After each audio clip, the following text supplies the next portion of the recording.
welcome to Caroline Shepherd from ReadingWise, who's going to tell us about the literacy intervention programme. Okay, thanks, Caroline. Over to you. Thanks. That's lovely. Thank you very much indeed. The strangest feeling, I do a lot of training every day with schools across Scotland and across the UK, and I feel more nervous today than I've done for years. It's bizarre. So thank you very much for, well, thanks to Call Scotland for running this event. I think what a fantastic idea in the current very challenging circumstances. So over the course of the next 15 minutes, I just really want to give you an insight into what ReadingWise is and what we are trying to achieve. So basically, we're an online literacy intervention for people who are struggling to read. Predominantly, we target our resources to schools, whether they're primary, secondary, special schools, and different sort of organisations that work with young people who are learning to read. We do also work in the adult learning environment because there are plenty, unfortunately, adults who also struggle with reading. We are an organisation that depends on evidence, so our resources are built using evidence, and also we've run research projects in order to evidence-base what we do. You can, within our website, which you can see here, is download the reports. The latest we've run was last year, which was a Department for Education in England funded project with schools in what are described there as opportunity areas, areas where there are specific identified challenges. We generally work when schools are running as usual by training staff within schools who then deliver our intervention resources in small groups of up to 10. Depending on which area of reading we're targeting will depend on the group sizes and how they run and the timings. We can run the training remotely, obviously, and in the current circumstances, the resources continue to be used. They can be used by young people from home, and staff can monitor how pupils are accessing them and target support as and where that's required, and also depending on the home learning environment that schools are using. In terms of, impact's really important. Measurable impact is really important. And so on the website, we state this sort of 9 months in 20 hours. That continues or has been bettered as time goes on. So we're talking about reading age in months, improvement in fixed periods of time. Currently, that detail is around, doing a data dump of everything that's on our database. It's towards 10 months in considerably less time, sort of 9 hours.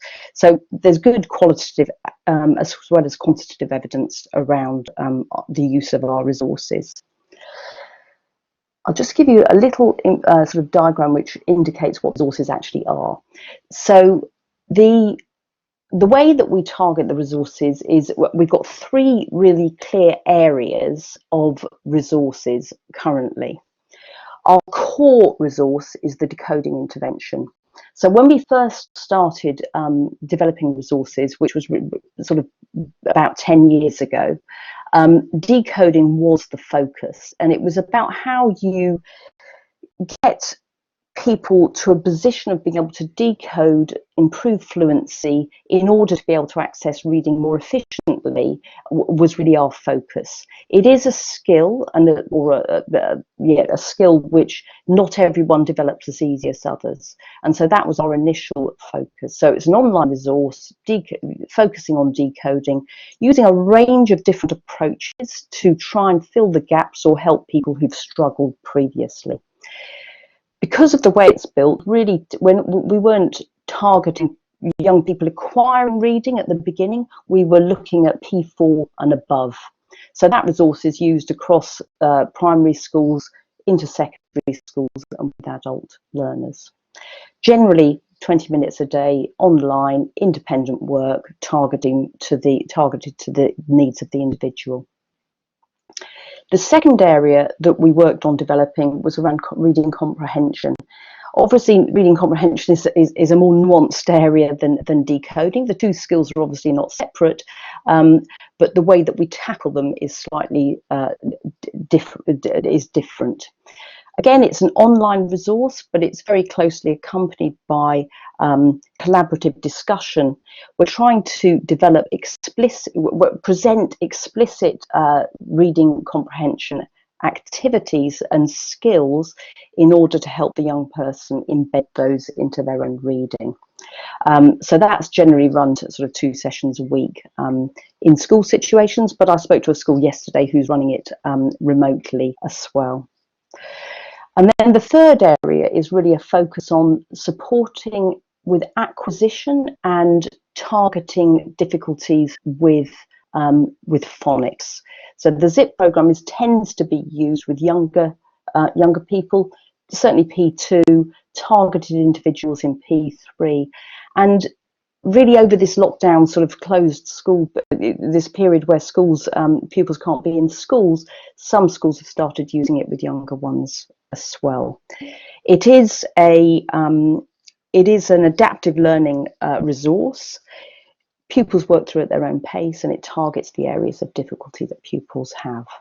So those are broadly the resources. I was going to go through those in a little bit more detail and then talk to you about how you can monitor and have insight into how pupils are getting on with the resources, monitoring and reporting from the resources. So first of all, the ZIP program is based on a phonics structure called letters and sounds. It's a fairly familiar structure, and if you look at the content, and I can just show you the beginning part of it here, it's SATPIN and beyond. So SATPIN through CVCs and beyond that, from phase 2 and onwards. There are follow-on resources using common words, so common exception words, and there's a little program around that as well. So as I say, pupils work through this at their own pace. At any one time, they only interact with 2 items. I can show you what this looks like here.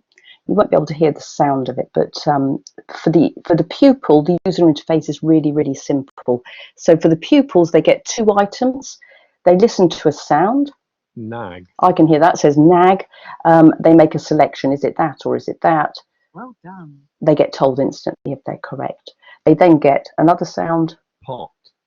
Well done. They make a selection. Gas. Well done. There are 2 different types of activity, so the user interface is really, really simple for them. Din. So here that's din. Well done. They decide if it's correct. If they make a mistake, Gag. Pot. if they make a mistake, they're just encouraged to have another go. They have to, because the way that the algorithm this is built on is that they have to get the items correct. When they get it correct, they get a +1 point. When they get it wrong, they get a -1 point. They have to get it correct 3 times in a row to show they've got it, and they have to get it correct in different combinations.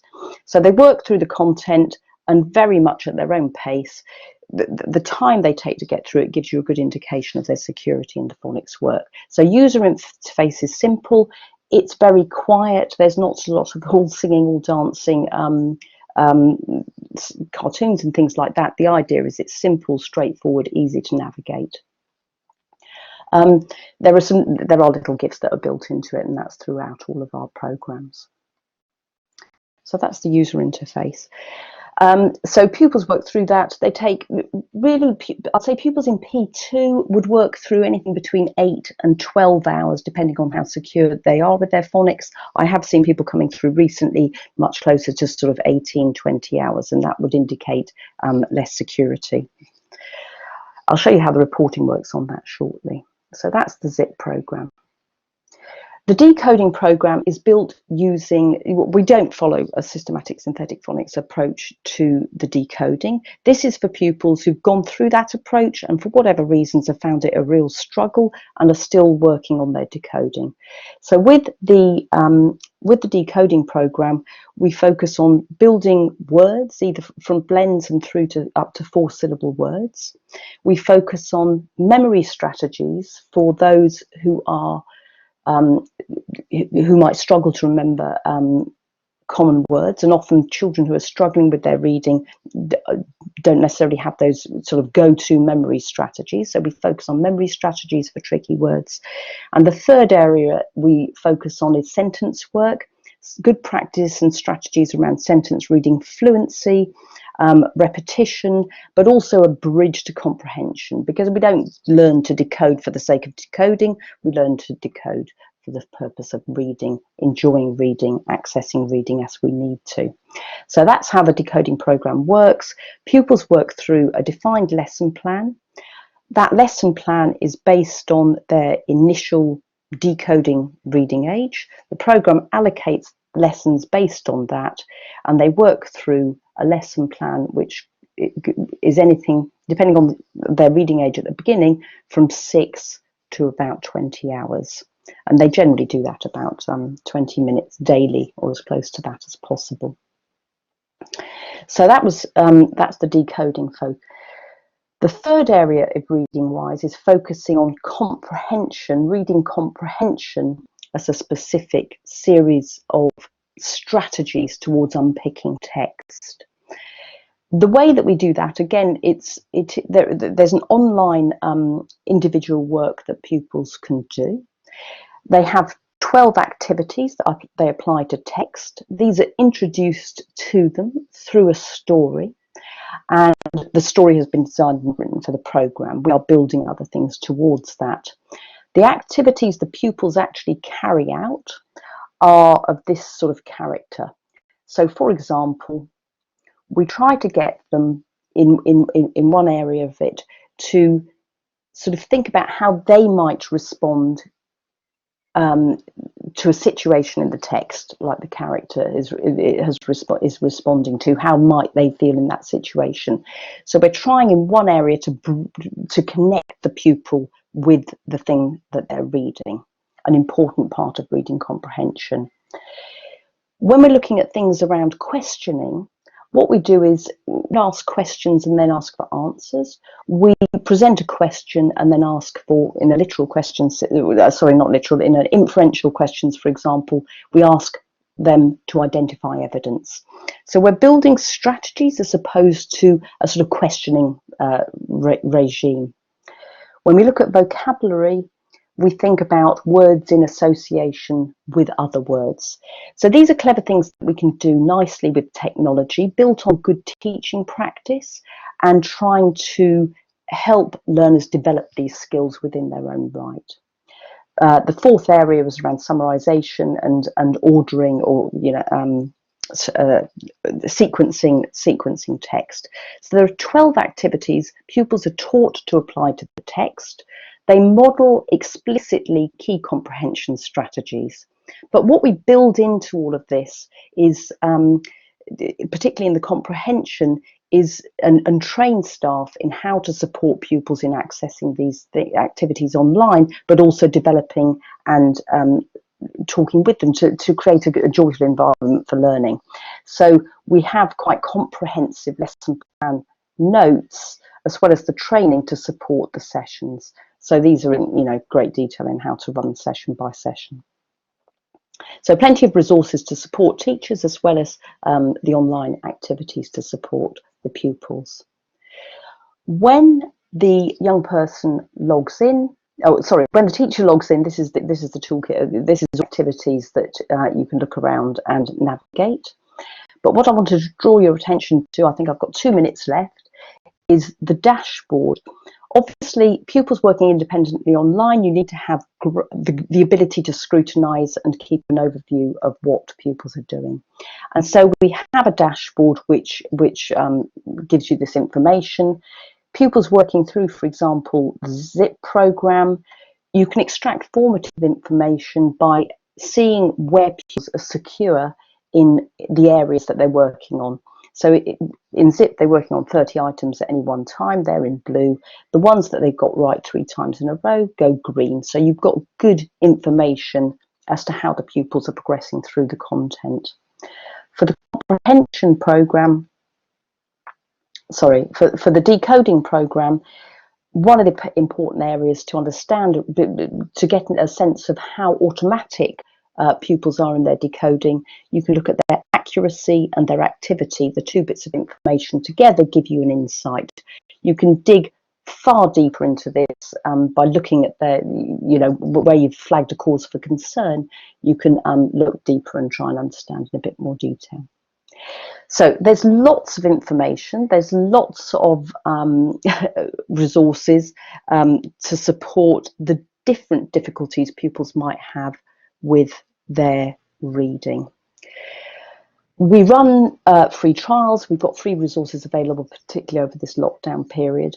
So if you want to find out more information, I've got this little chart with my or sheet with my email on.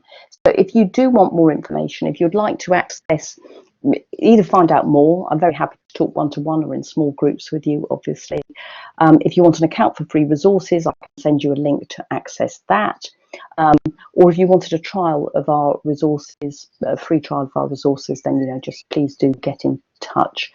I work with lots of schools across Scotland. It's over 200 currently, so I can always put you in touch with people local to you.